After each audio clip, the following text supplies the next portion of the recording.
Well, welcome to Tribal Trails. My name is Brent Wallstrom.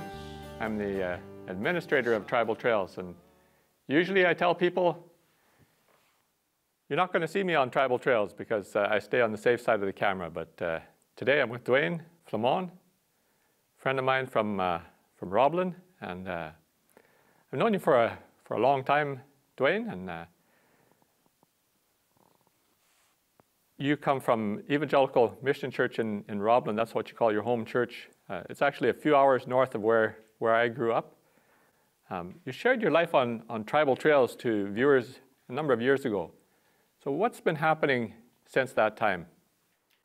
Yeah, there are a lot of cool things happened after we were on the show there. Yeah, I mean, it aired in our community, and I'd be working on a job site somewhere because I do construction work, and someone will pull up and be like, "Hey, I seen you on TV." There's cool things like that. And yeah, the church, we aired it in our church, and I think our church was pretty, they kind of were excited for us, for me and my wife. Since the last interview we did, we printed a little tract about your testimony. So it's been on video, but it's also been in this form, in a tract. And how did that come about, and what has that done for your life and your family?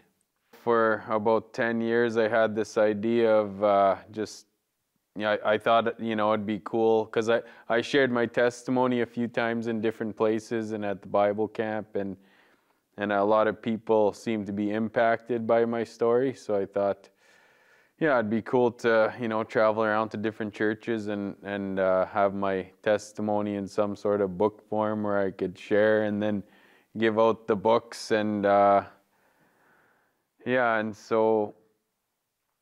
then Tribal Trails reached out to me and wanted me to write everything down. So I just sort of wrote everything down, and that's opened up the doors for you. Yeah, I think, and then I felt like the Lord was challenging me a bit to just do what was in my heart, to travel around and share my story. And yeah, so now we're doing that. We're on the road almost once a month, if not more, and we just go around and I share my testimony, and we pray for people. And your testimony has been on Tribal Trails. People have heard it, but not everybody remembers that. Can you just tell us, in a short form, your life story? How did you get reconciled to God? Yeah, like I grew up in a northern community called Camperville, and I grew up, in my granny's house, and my granny kept us and 4 other of her grandchildren, and we lived there with my mom. And and I mean, growing up, I'd see a lot of drugs and alcohol, and I remember, just seeing that as a young boy and not wanting anything to do with that. Yeah, and I decided I was never going to do that. And then my introduction to my dad wasn't, it was just like, "There's your dad," and I was like, "Oh." And I just had a lot of questions as a young boy, and into my teenage years, I discovered drugs, and it was a way to numb the pain and the noise in my head. Soon found myself sort of homeless in our community because I would steal from family members, and I'd steal from cousins and aunties and go from couch to couch, and they all shut the doors on me, and I found myself living in the bush and, wondering, where is this God? Where is God? And and then I had to leave the community of Camperville, and I hitchhiked to Roblin, Manitoba, because that's the only place I thought I could go, because I had a wino alcoholic uncle there that probably wouldn't even know I'd be living there. And so I ended up hitchhiking to Roblin in this big snowstorm, and just walking down that road thinking my life would end, in the snow, in the cold. And I managed to make it to Roblin. Yeah, and I knew I needed to change my life. I knew I needed hope. I knew I needed God. And I didn't even know what that looked like or felt like.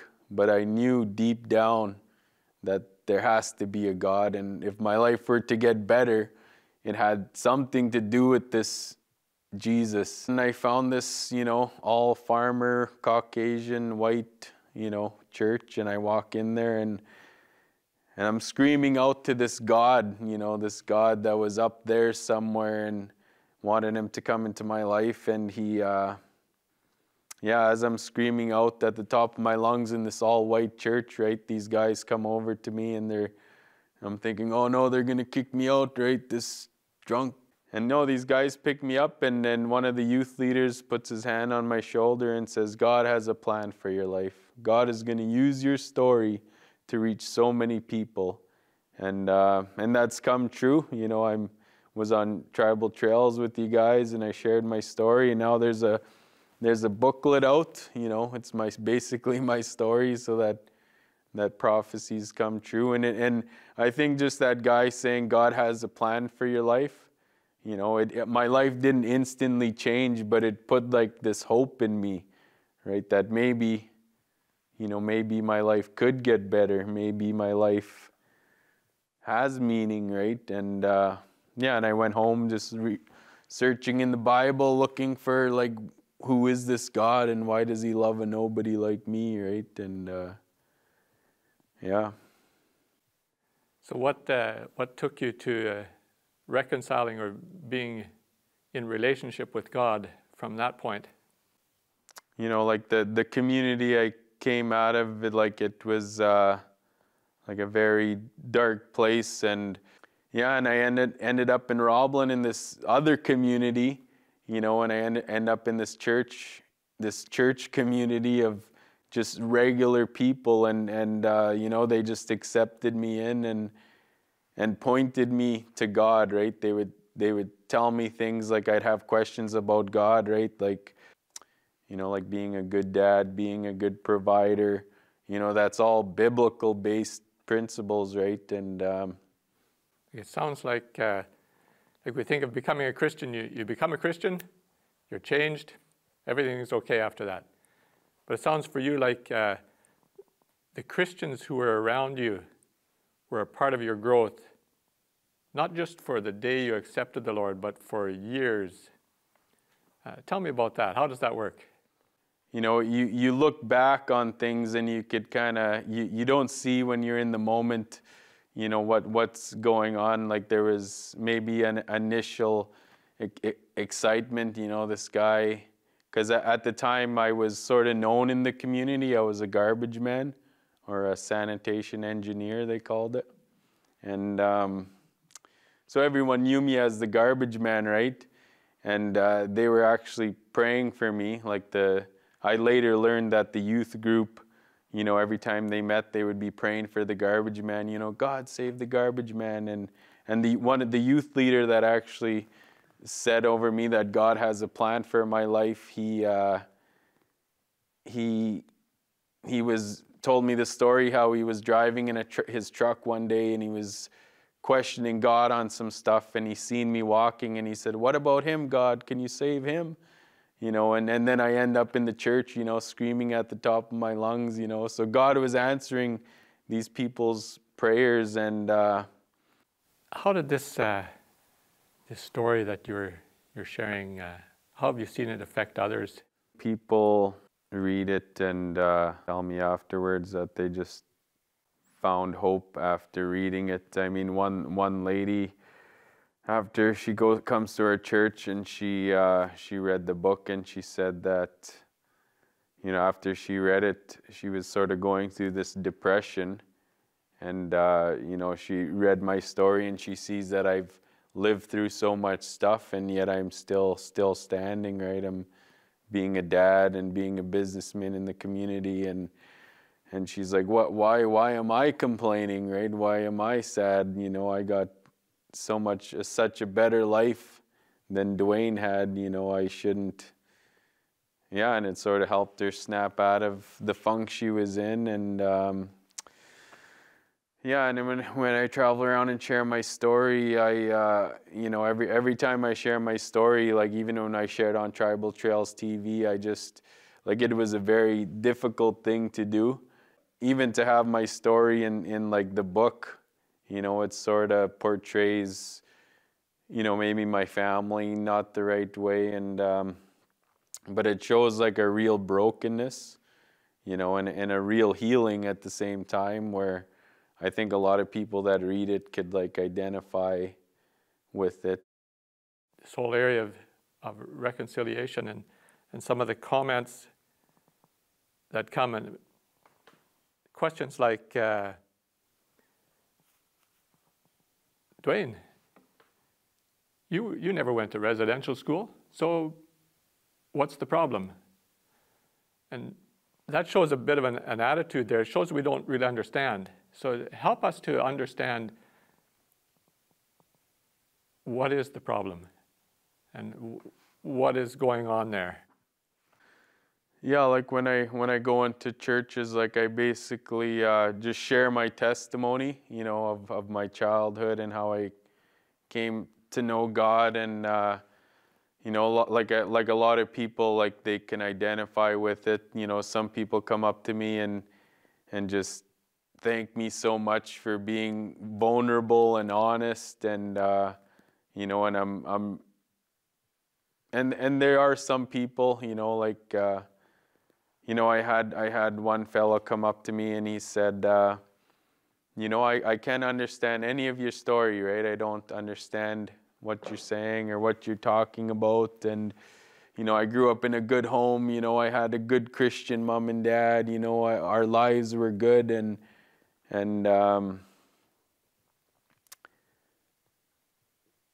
yeah, I just remember seeing this guy and looking at him and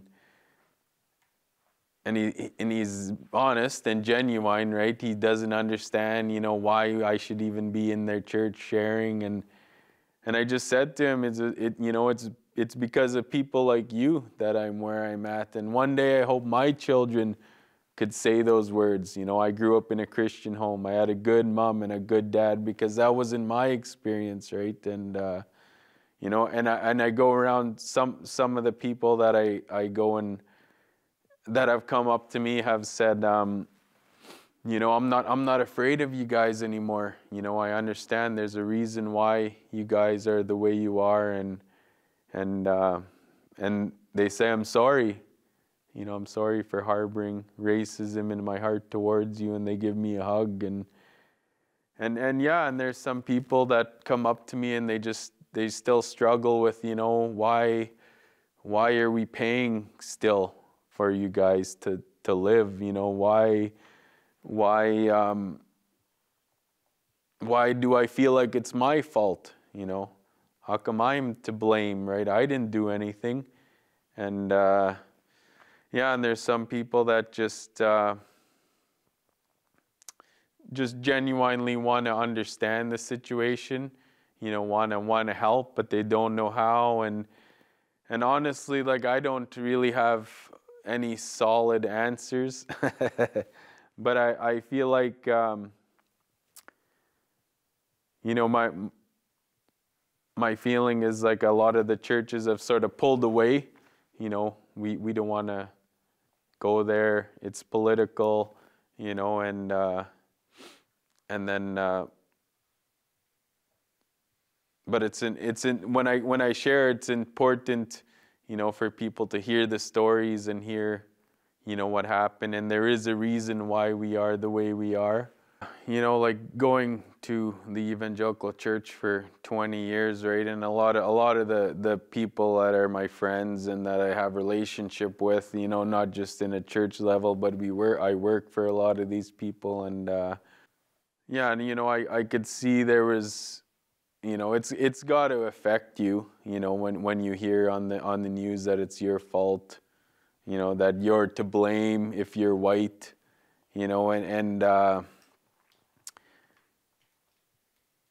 you know, and my story is of truth and reconciliation is like the total opposite of that, right?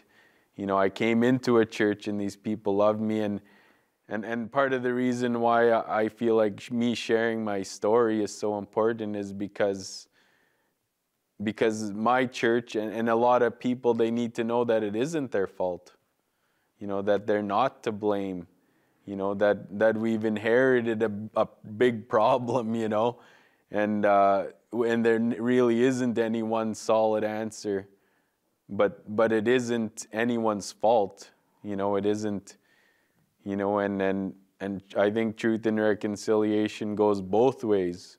You know, it's not up to one person to just say they're sorry, you know, and you know, when I share in churches, I try to be intentional about getting the message across that I'm sorry too. You know, I'm sorry you feel the way you do. You know, I'm sorry you feel like it's your fault. You know, forgive me, you know, and my people for that feeling, you know, because I don't want you to pull away. I don't want you to pull back. I want you to love me. I want you to love my hurting sister on the streets of Winnipeg. I want you to love, you know, because that's my story, right? These people loved me, right? And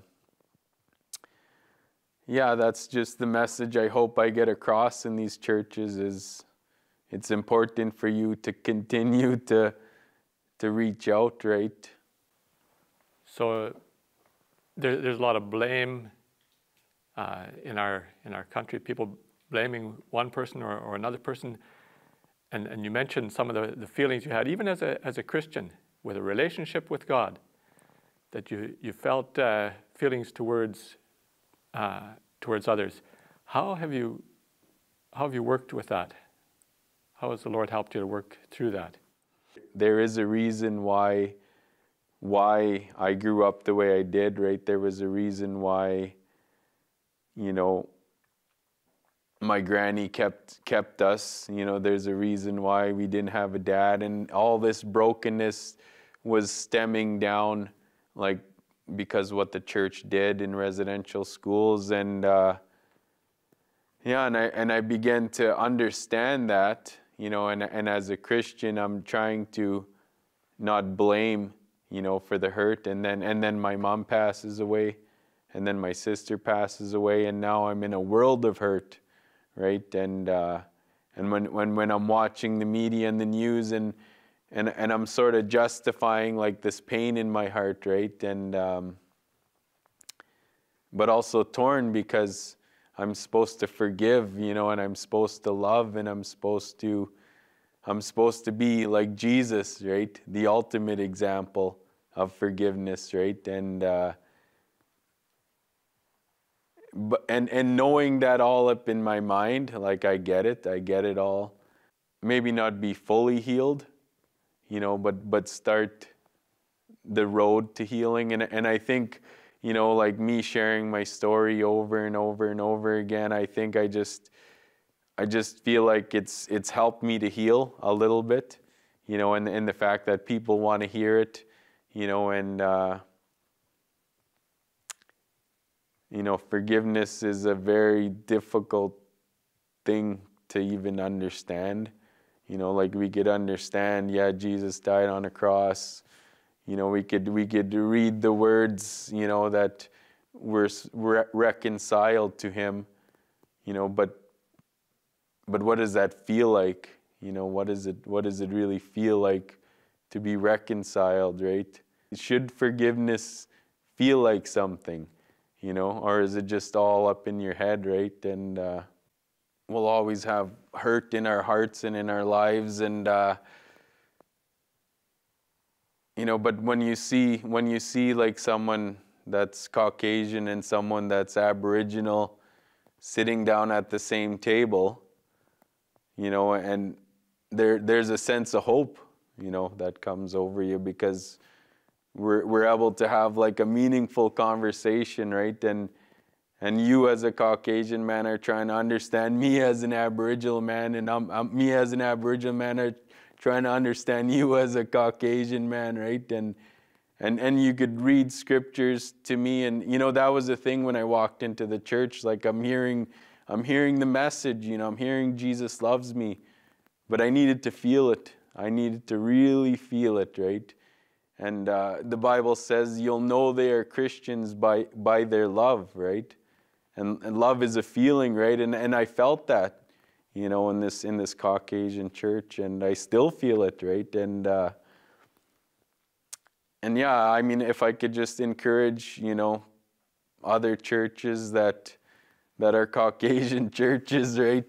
That you know, not to give up, you know, fighting for hope, you know, not to just say, well, we tried, you know, we gave it our best effort, but you know, we still feel hated, or we still feel like we're to blame. Like, just don't give up, because there's many Dwaynes out there, right? There's many more stories that need to come out of like churches, right? Of hope.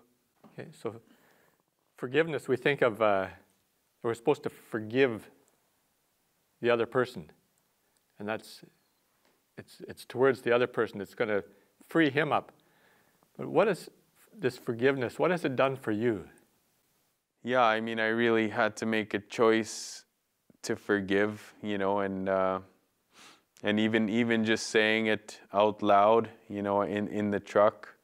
One day I just said, God, I forgive the church, I forgive the government, I forgive, you know, I don't blame anyone, and I think it helped to set me free in a way, because I wasn't blaming, you know, I was choosing to forgive. And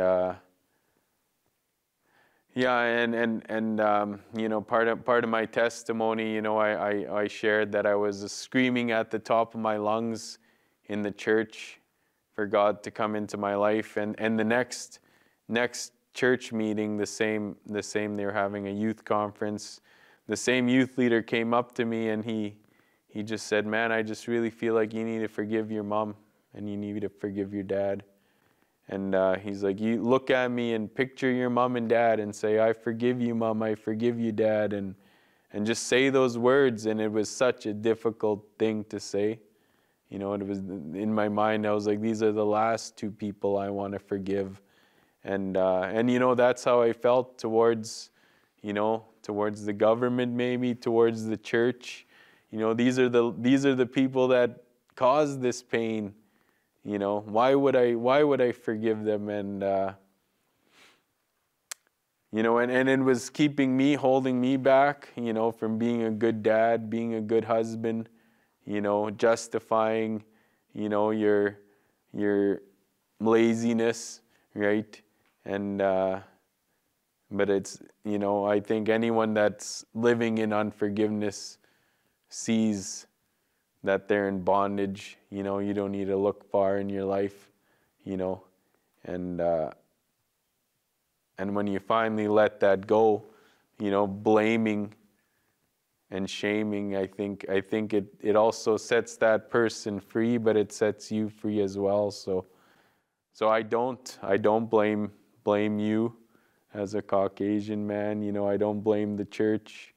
I understand that's maybe some of the reasons why the pain happened in my life, but I also understand that forgiveness is what's going to set me free, you know, and the ultimate example is Jesus, right? And yeah, when you say to forgive, that you don't want to forgive them because they have no right to be forgiven. right. And that's really the message of reconciliation, because I have no right to be forgiven by God, but He did it anyway. Do you want hope, freedom, and forgiveness?